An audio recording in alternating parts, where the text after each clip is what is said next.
Hey guys, welcome back to Vertical Momentum. I'm your host, Richard Kaufman, also known as the Comeback Coach. Guys, this is going to be an amazing episode. I'm so pumped. I started using what this young lady is going to teach, and my reach has gone up 95% by using everything she talks about. We're going to be talking about curiosity. We're going to be talking about quizzes for your business.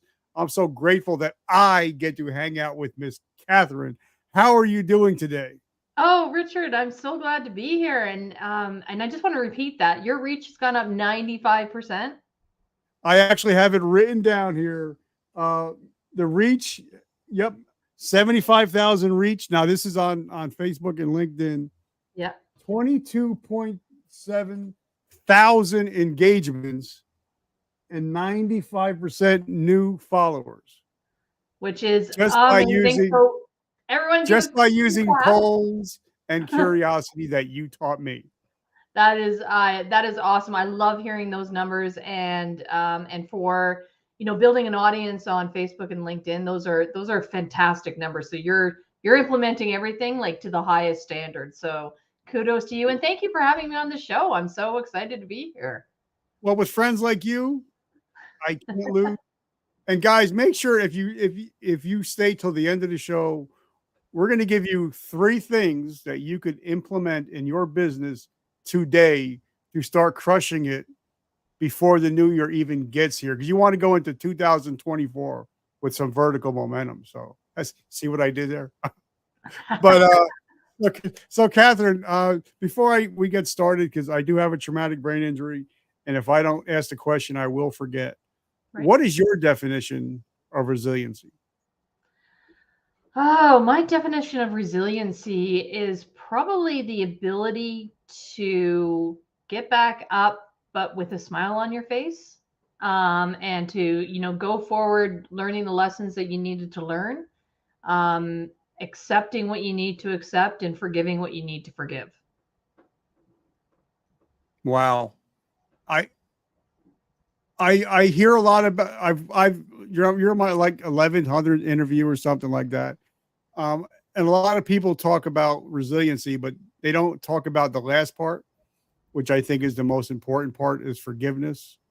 And I'm sure we'll talk about that a little bit later, but I think Yeah. that is so it's so important because I actually teach a course on the three pillars of forgiveness. And the three of them are forgive those you've hurt, ask for forgiveness from those you hurt, and most of all, forgive yourself. So I think those forgiveness is such a huge part And of it's a resilience. part that's it's hard. I've had to forgive people that like it took a lot of work, and I've had to forgive myself, and that's also taken a lot of work. So but that I think that's where you get on the other side of resilience into adapting and moving forward. I love that. Now, if somebody would see the Catherine of today, they would see superstar. They would see somebody that's um, changing the world, has worked with some of the biggest companies, including Pepsi, and just. But who is Catherine?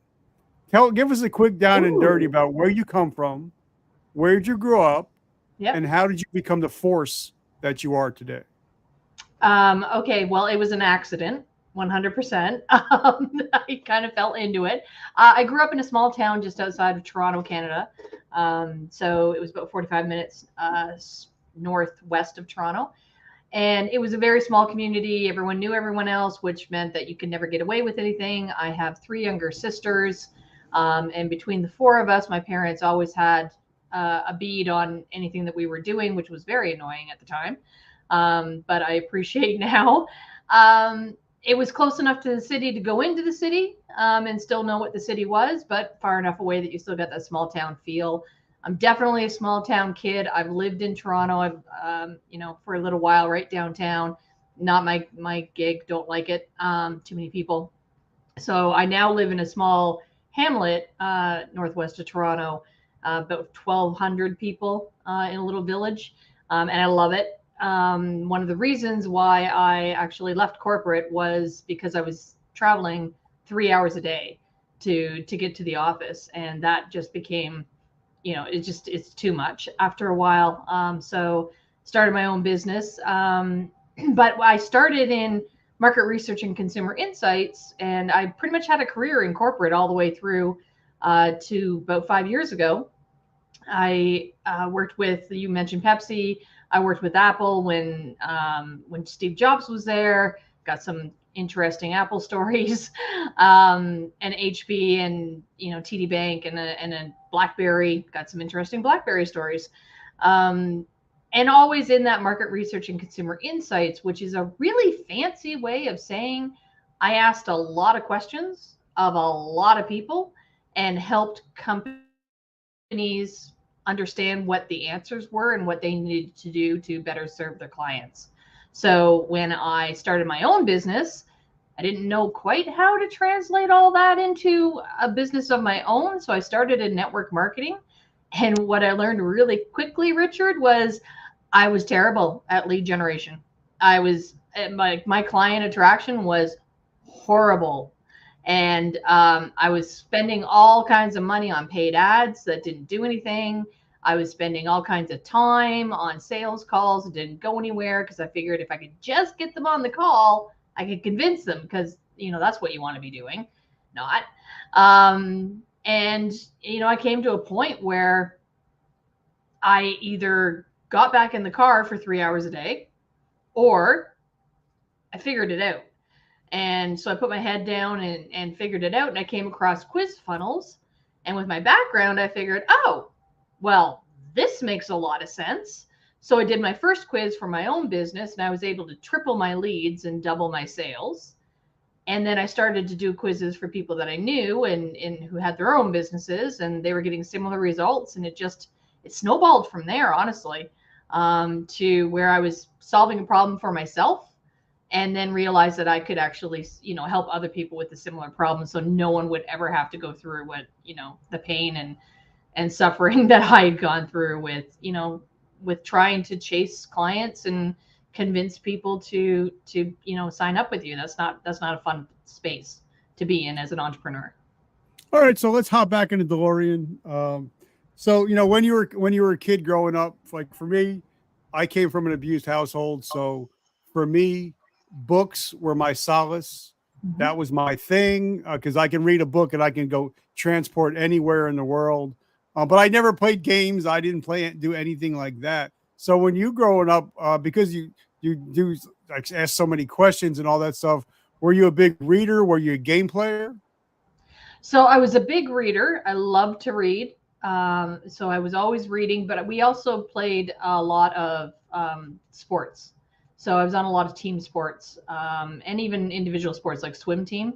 So I was on swim team, but all of my sisters and I played soccer quite a lot and to quite high levels throughout, from the time that we were in middle school all the way through to, I mean, my one sister still plays to this day. So we all have the knee problems and the back problems and everything that goes with that, but we were always in on a team of some sort. All right. So before we get any further, because we're talking about books, I just want to thank our sponsor, JF Holmes. He has a great book series called The Fey Wars. If you're into the military, you're into science fiction, just Google JF Holmes. He has some amazing books. It's a 4-part series. I love them. I'm a big reader. I've read over 6,000 books, and I just added those 4 to my reading, and I've read them all. So if you love science fiction, if you love military, check out JF Holmes down below. But now, okay, let's talk about, because you just mentioned 2 big brands, and one is crushing it, still crushing it. The other one is gone the way of the dodo bird. Yep. Because Apple, they were always thinking forward. They were thinking, what do the customers need? What do they want? And, BlackBerry, I had a BlackBerry and I loved it, but it seems like if they didn't think, well, if you didn't have the buttons to push, nobody would want to use a touchscreen. And it seems like I don't know anybody that has a BlackBerry anymore. So talk to us a little bit about working for each company and tell us some stories. Okay, so when I was working with Apple, so I worked with a market research firm, and we were doing Apple. We were working with Apple. the one thing about Apple and its advertising, actually, let me back up. The thing that you need to understand about Steve Jobs actually is that he was a true visionary, and he lived about 20 years ahead of everyone else, in his language patterns, in the way he talked to people, in the way that he thought about business, in the way that he thought about products. It was always decades ahead of everyone else, which made it difficult for him to communicate with people a lot of times. It's one of the difficulties. Like he couldn't get his ideas out because he was so far ahead of the game that people didn't have context for it. So he would actually have to really kind of, for him, dumb it down almost, quote unquote, to the bare essence of why do people need this from an emotional standpoint. And if you look at, when Apple first introduces any of the new features on its iPhone, it's always about the emotional impact. So when they first introduced FaceTime, it wasn't all about the product, the camera and the megapixels or anything like that. It was about a grandfather talking or seeing his grandson for the first time, right? It was that emotional, like, what do you get to do with the technology? It had nothing to do with the actual technology. BlackBerry, on the other hand, and I worked at BlackBerry, I was actually in the company when, it started to go downhill fast. BlackBerry didn't listen to its consumers, and it didn't listen to, like, they just figured, because they had built the category, like they were the first of the first.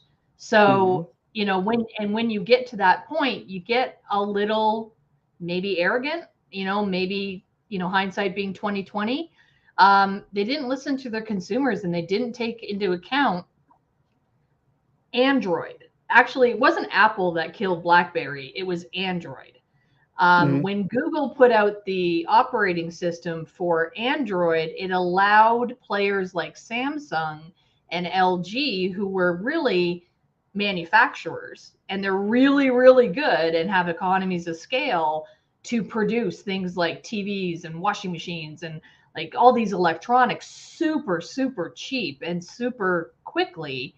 They never wanted to be software companies, though. So when Google offered them a software solution, they can pump out phones, the handsets, like no one's business, right? So all of a sudden, you've got a two-player game where BlackBerry would come out with a phone and Apple would come out with a phone, and it went back and forth, to all of a sudden, within a 6-month period, there were 150 different handsets on the market. Like, just boom, like you went from 2 choices to 150 worldwide. It was crazy. That's where BlackBerry really lost a lot of its share. If the world was still BlackBerry and Apple, BlackBerry would have survived. If they had changed a little bit, but they wouldn't have gone down by the road, or down the road of the dodo, as you said, as quickly as they did. But they didn't listen to the consumer. I'm a big Apple guy. My whole family's Apple. That's my choice. A lot of people, some of them like Apple, some of them don't. But it's interesting. I just got a note from a friend of mine that works at Tesla. Now, from the next year, every Tesla car that comes out is going to be preloaded with iTunes podcasts. So I think that's awesome. I'm looking forward to that. Yep. So, but I mean, as far as iTunes, and as you say, as we're talking, I'm writing things down because I don't want to miss anything that we're talking about. Is Apple never competed on price. No. Ever competed on price. Just like, there's a lot of products. Yeah, it's like they put the quality first, and then then the market will tell you how much it's actually worth. And like when they put out a new iPhone, never wanted. I mean, if they put out a new iPhone, it could be $2,000, and people are going to be lined out the door to get them. Yep. So talk about what his thought process was on putting out products and not worrying about the price. So again, he went back to, and the company goes to the user experience and the emotional benefits. They also were really good at the beginning of creating a community of raving fans, like highly, highly loyal fans. So once you had the Macs, like once you had a Mac operating system and you know, like Adobe products and so on, you never went back to PC. Like you became a raving fan of Apple. You would buy anything Apple put out. The other thing that Apple did really well is they built an ecosystem behind the scenes that supported a lot of use. So you talked about iTunes. iTunes came out before the phone came out. Yep. The phone was in production a lot longer and well before that. They didn't release the phone until they had the ecosystem in place, until they had the iTunes in place, until they had the content in place. You know, like on the flip side, Nokia had tons of phones for a long time. Mm-hmm. Yep. Right? They never really took off because there wasn't something like behind it. Apple understood that they needed the system and the platform behind it to really create raving fans, and that's what they do. They create raving fans really well. Because I remember, I think my first phone was the Razor. It was the Razor. It was the first phone I ever had, and I was like, "This is awesome." But then I got the BlackBerry, and that was awesome. Then when I got the iPhone, I put everything away. I was like, nothing can compete with this now. So, you know, but I like it because, you know, you have to be a forward thinker in today's digital world. But also, you know, with AI, and we'll talk about that, you teach about a lot about community, about building relationships. Yeah. And I think asking, and I wrote down, people, you know, they don't want to be told, but they like to be asked. And every day since we started talking, I have a question of the day that I put out, you know, whether it's, you know, what's your favorite Thanksgiving meal, you know, whatever, but it creates community. And when people start seeing your name, they start following you, they start looking at your kids' pictures. It's like you start building an ecosystem by not telling, but just by asking. So talk about that. Well, I mean, people's favorite radio station is WIIFM, right? What's in it for me, right? So they want to talk about themselves, and they want everything to be in context to what's going to help them. And so as entrepreneurs, it's our job to make sure that we're translating, you know, our transformations, our services, our offers, our products into benefits for them. Like what are you going to get at the end of this? Like what's the transformation that you're going to receive? How is your business going to, you know, succeed maybe a little better? How are you going to get to 95% new followers and so on? So the, you know, the ability to build that conversation is something that we lost a little bit for a little while. And I think it's coming back in a big way, that people don't want to be told. They don't want to be told that they have to get this. They don't want to be told that it's going to go away in 5 seconds unless you get it right now. Click the button. You know, that kind of scarcity or false scarcity is, you know, not helpful anymore. And they want to like they're putting their money into you, and they want to know you a little bit before they do that. So I think that the best way to know people is to ask them questions about themselves. You know, like even, hey, how's it going? How can I help support? You know, like what's going on in your business? Where are you? Like you know, what IT systems do you have? What, you know, what's your team structure like? Maybe we can, you know, talk about some ways to optimize things or to help you, you know, reach that next level in your business. But as you've been doing it daily, you know, you're putting out basically a question saying, I want to get to know you better. So tell me what your favorite, you know, dessert is. Tell me, you know, what your favorite Christmas memory is. You know, because then you are getting to know them, but they are actually getting to know you a little bit as somebody that cares what they think. Well, for me, I found because I'm a big Gary V, very Gary V guy. Yep. We actually had lunch together. He actually got me started on the podcast and the book. But something he said is, you need to be social on social media. Yeah. It's like, you know, what's the sense of me putting out a poll if I'm not answering the people that are leaving comments. And I see a lot of people, they'll put a post out, it'll have 100 comments, but not one person replied. Like I did a one the other day, was, what's your favorite children's movie? I mean, Christmas movie. And some of them I never saw. So I told them, whoever it was, I was like, I got to check that out. And like last night, we watched March of the Wooden Soldiers last night. And I replied to the person, I was like, that movie was weird, but it was good. But, I don't see people being social on social media. They're just putting out posts or polls just to put them out. And I don't get it. Well, and this goes back to building a relationship. So if you're going to ask a question with intention. Why are you asking it? Because if it's just for the sake of asking it, then you're just going to tick a lot of people off, right? Because you're not going to care what they answer, which is what you're saying when you don't actually reply to their comments. Like I actually don't really care what your answer is to this. Or a yes no post, if you don't follow up with, oh, that was interesting, 60% of people said X instead of Y. I would have thought that was flipped. Let's talk about that a little bit. I mean, they're meant to be, those types of things are meant to be conversation starters, not the start and middle and finish of the conversation. I mean, it's meant to be social and to engage. And I think like you talk about, I've been following you, I've been stalking you, watching everything that you do because the stuff works. But you have to be genuine. I think that's the word. You don't want to be that fake guy that spams everybody. Like for me, for the last 2 years, every morning when I get up, the first thing I do is I see whose birthday it is on my page. I wish them a happy birthday. I direct message them, happy birthday. Hope you guys are doing well. Love the picture of the baby I just saw. Thank you so much. But every day, I'm thanking all my friends for their birthdays. And then I post on their timeline to let them know I care about them.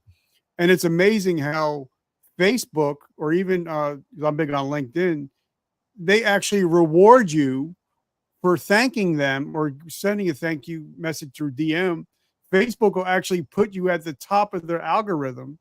So your algorithm changes every single day. And all you're doing is being social and saying thank you to the people that take the time to follow you and follow your page. So talk about that. It's just being grateful and having gratitude. Yeah, well, I mean, and the thing is, and I think you're right on the money here, is that you have to be authentic. So you can't just go into it like, oh, I gotta pull up my Facebook stuff and I gotta say happy birthday to everyone, and because it's gonna trick the algorithm into something like that. That kind of energy will go into the post. People will be able to. I mean, it's like sharks smelling blood in the water. People will be able to tell when you're just faking it and when you're, when you're not being authentic. But if you really authentically, put out the, the energy and the intent of, hey, have a great day. I hope that today, it's a little cold here in Toronto, but I hope where you are, it's sunny and warm and you're enjoying things. And, like you have a happy holiday coming up and so on. Like people will know that's not a bot.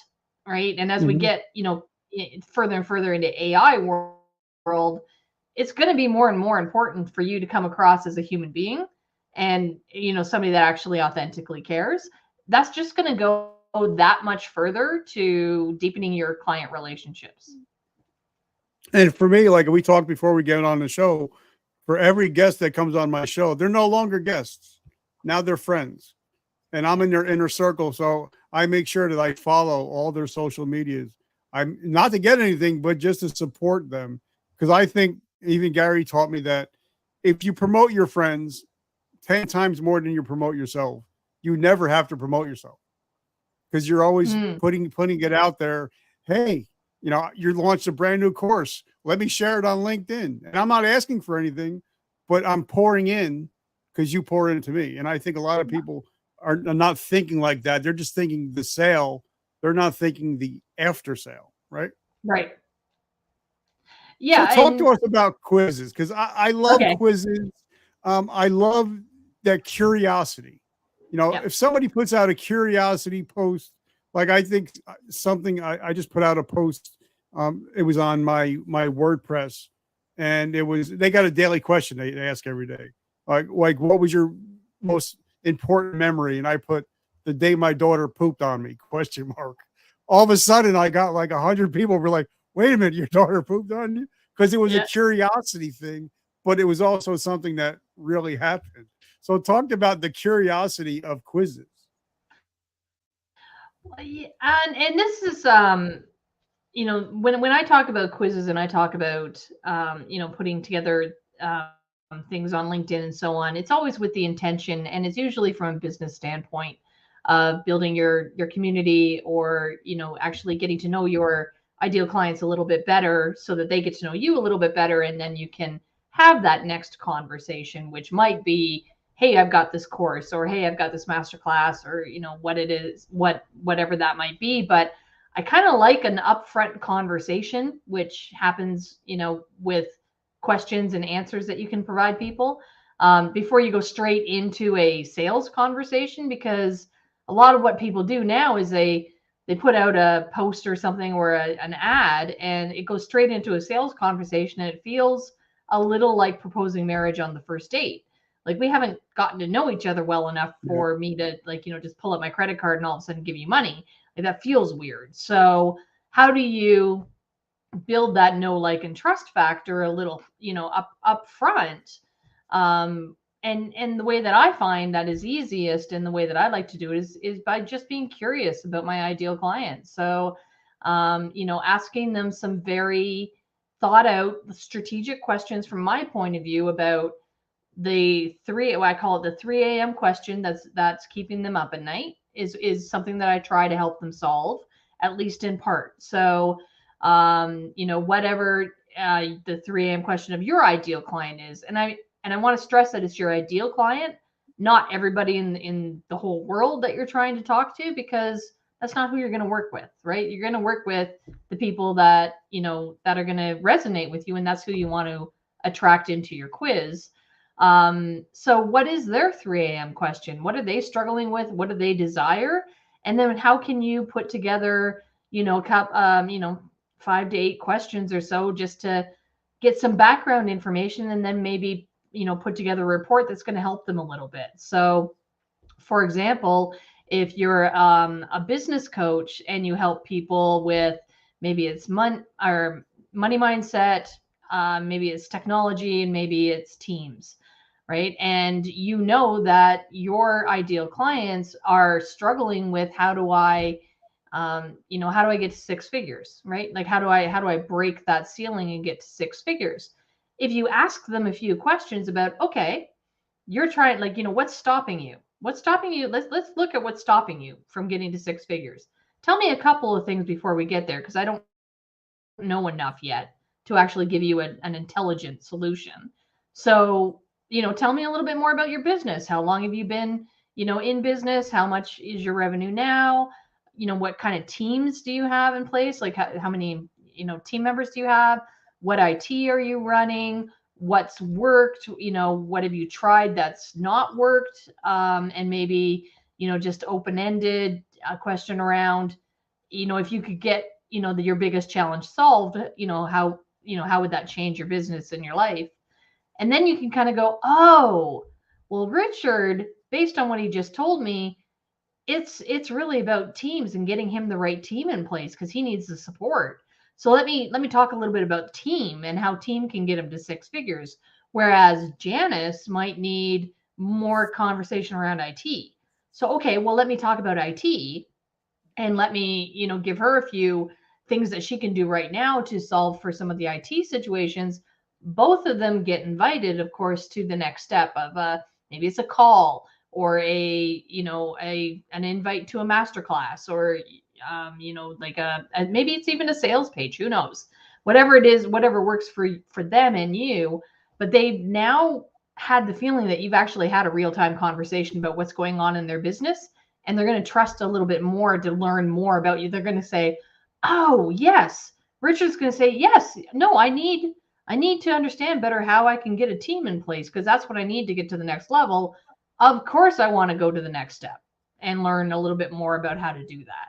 So that's the way that I use, curiosity and quizzes to really entice the right people to be coming into your world, so that you're building a community of, like-minded individuals who are going to support each other and, build your business at the same time.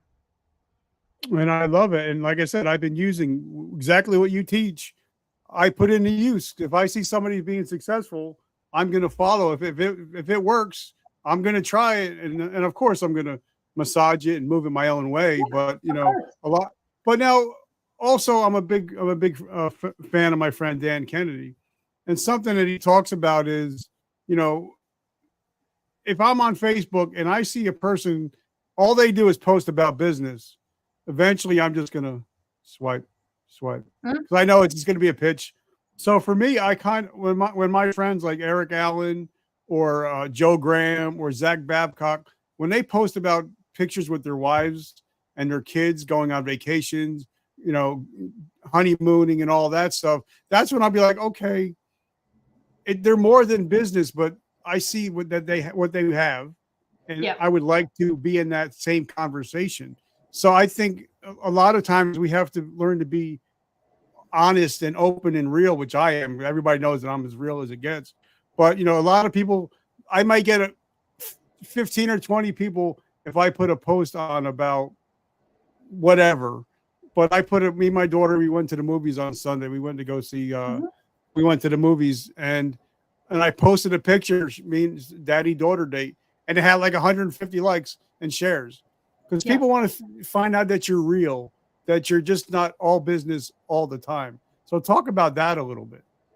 Well, and I think that this goes to whatever you're comfortable with and whatever lights you up, because there's 100 million ways to market your business. Honestly, there's many ways as you can be creative. So I always tell people to find, if it's Facebook or if it's LinkedIn or maybe it's podcasting or speaking on stage or summits or whatever it is, find something that lights you up, and then, find the ideal client, where your ideal clients are hanging out. If you can cross those two, so finding your ideal clients on whatever platforms light you up, then go, hard on those platforms. Don't try to do all the things.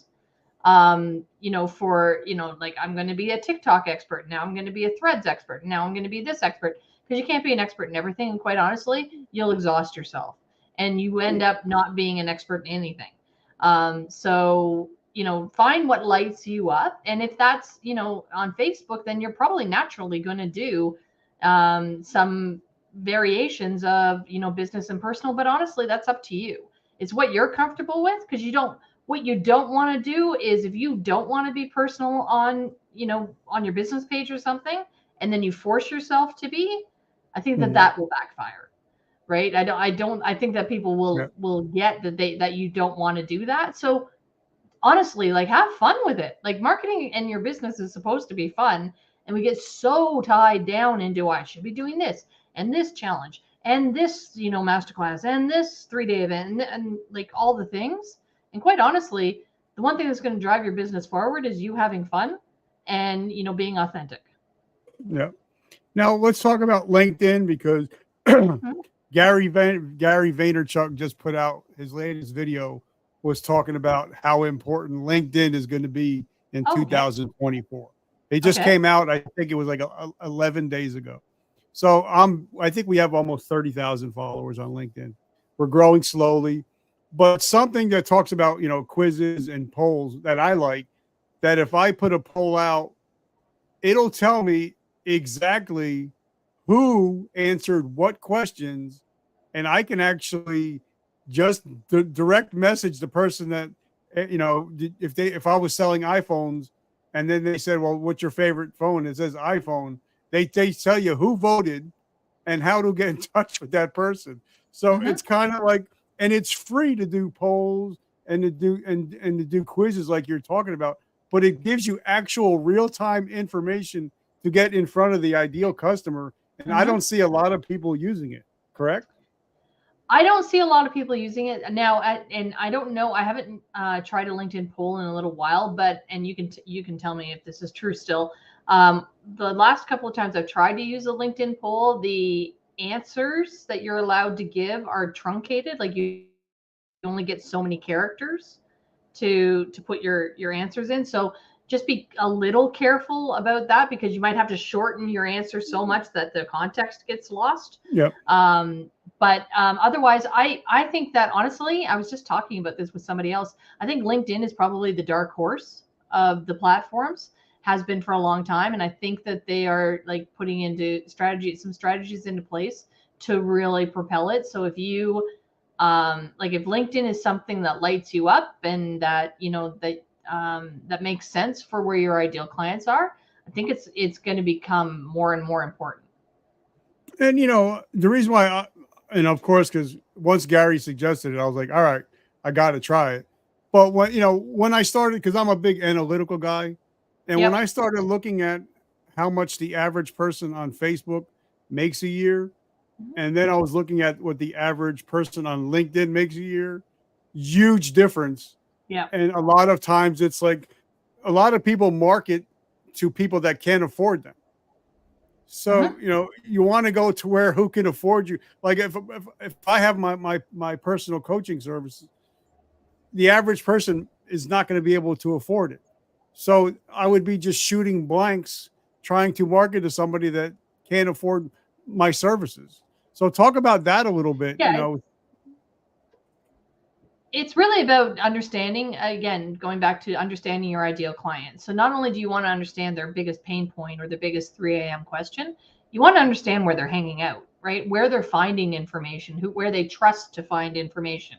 LinkedIn is a very professional network. It's very much, this is where I go to find out about a dentist in my area, or there's professional groups on there and so on.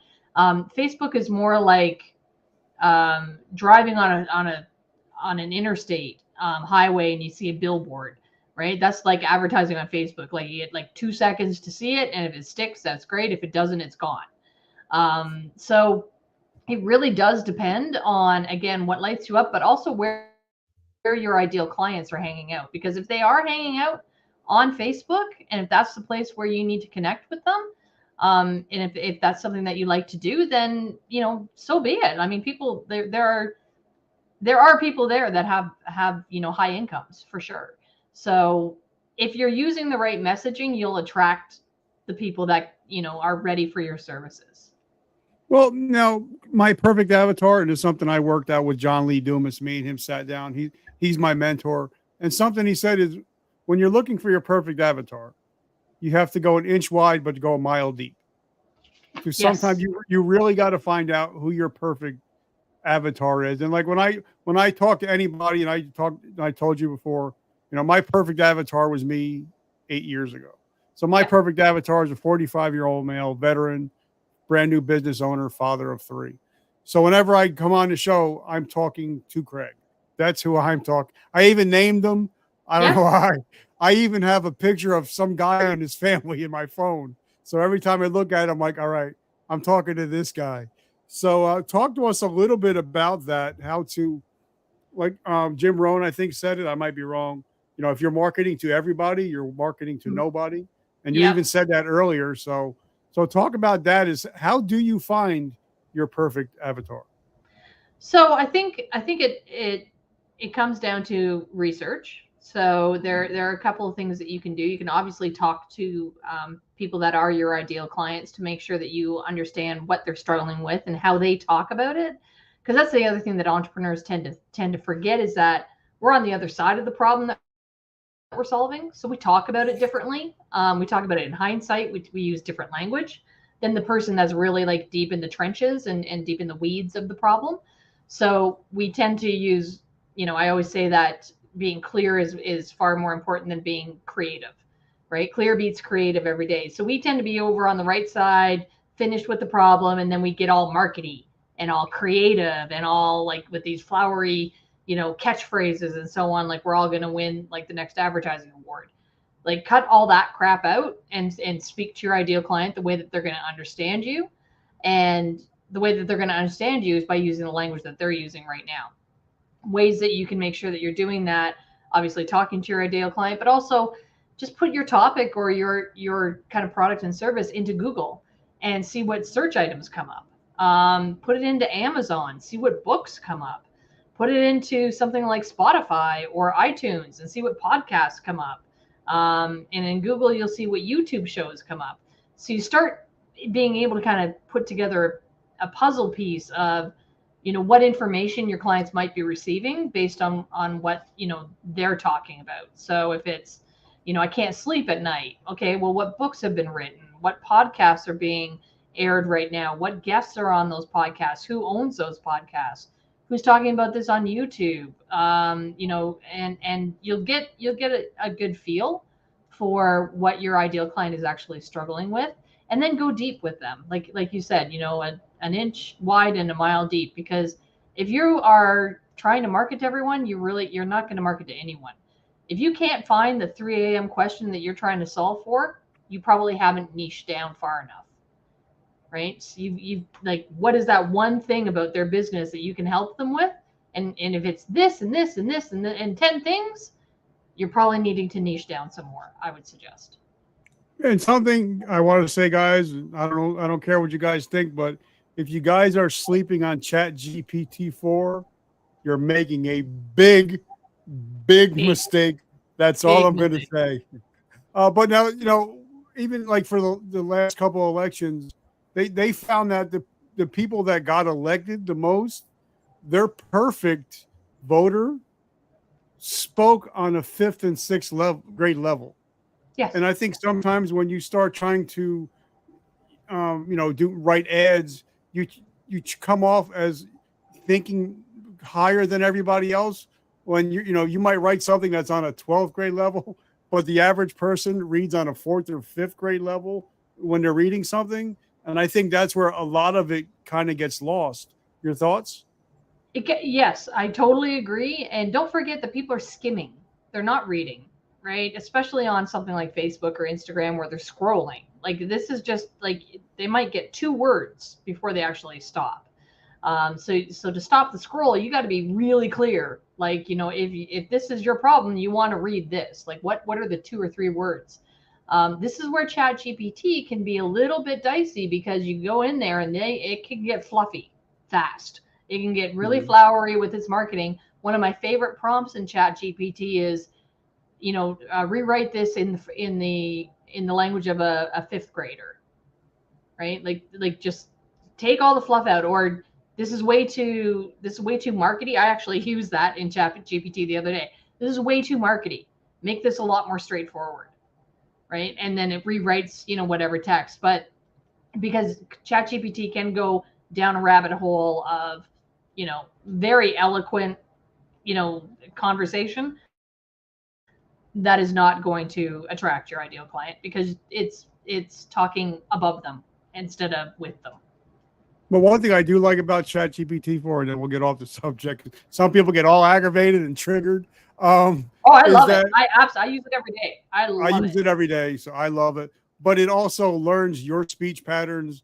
It learns your writing patterns as you go. So the more you put into it, the more it's going to learn, and it's going to make it your voice, so it's not somebody else's voice. But Catherine, let me just ask you, last couple of questions. Sure. Today is, I think, November 13th, 14th, 13th, 2023. If Joe Snuffy, military guy, just getting out of the military, starting a business today, November 13th, 2023, what are your top 3 pieces of advice to learn how to use quizzes for their business? That's something they can use starting today. So I think that number 1, you really do need to know your ideal client, and so do the research ahead of time to make sure you're understanding what you want to ask questions about, in order to help people understand what you do. The second piece of advice is to understand what are the stepping stones, or I call it the golden thread through the conversation, to help them kind of, you need to know this because I need team, or you need to know this because I need tech. That makes sense. So what are the stepping stones? What are those questions that are going to help them with the story of why they should be connecting with you further? And then the third thing, honestly, is having fun, right? And making sure that you have a plan in place, because a quiz is only as good as the people that are taking it. So if your quiz is just sitting on a website somewhere and you're hoping that it's just going to draw people magically, it's not going to happen. Quizzes are thirsty, they need traffic, so you need to make sure that you understand, like, am I going to send people to the quiz from Facebook or from LinkedIn or from summits or from podcasts? Like, what, how am I going to attract my ideal clients to come and take this quiz so that I can then learn from it and then invite them to the next step and so on. I love it. So what is coming up in your world? What do you got going on? How can we support your mission? How can everybody get 95% growth on their followers? Amazing. I love that. Well, in the new year, I will be doing the quiz creation formula again, which is an 8-week course on how to build your quiz and get it visible. So that is coming up. But otherwise, absolutely everyone can go to quizformybiz.com and you can learn what the missing gaps are in your business and how you can fill, bridge those gaps. And it happens to be a quiz, so you can see one live and in person. I love it. Catherine, thank you so much for finally getting together. I know we were going back and forth, so I just want to let you know that I'm so grateful that we finally got together. And for your assistance, I want to personally say thank you. They're amazing. They're doing amazing work. I love that you shared your results. Thank you for that, because not everybody does. So your results are, definitely best in class, and you're a great example of what people that implement, and take action looks like. And we're just getting started. So I'm pumped up for the new year. My goal is to help 2 million people. So that's my goal for 2024. I'm saying it out loud. So I'm saying it to myself, and I'm also saying it to our audience. Guys, thank you so much for being a part of Vertical Momentum Podcast. We are now in the top 0.5% of all podcasts in the world. It's all because of the audience and because of the guests and because God lets me do it. So I give him all the glory and the honor. So, Catherine, I just want to say thank you. And I can't wait I might even attend this 8-week class so I can even learn even more. Awesome. I would love to have you. I love it. So, guys, remember, like my T-shirt says, I don't know if you can see it. It says, "Today I decide." I'm a big Joel Osteen guy, and he says we can either choose to be a victim or the victor. And if you guys are listening to the show, you guys are no longer victims. You're victors. And I love you guys, and I appreciate you guys. Guys, I just want to tell you about this before we go. My new course just dropped on Monday. How to get start a podcast with the 3 Ps: purpose, power, and profits. I'm going to personally teach you how to start your own podcast and get 1 million downloads. That just dropped on Monday, and I only got 1 slot left. If you guys are interested, just let me know. Catherine, have an amazing week, and I'm so grateful for you. Have an awesome week. Thank you, and you as well, and thank everyone for listening. Thank you, guys, and I love you. Guys, remember, vertical momentum, the only way to go is up. I love you guys.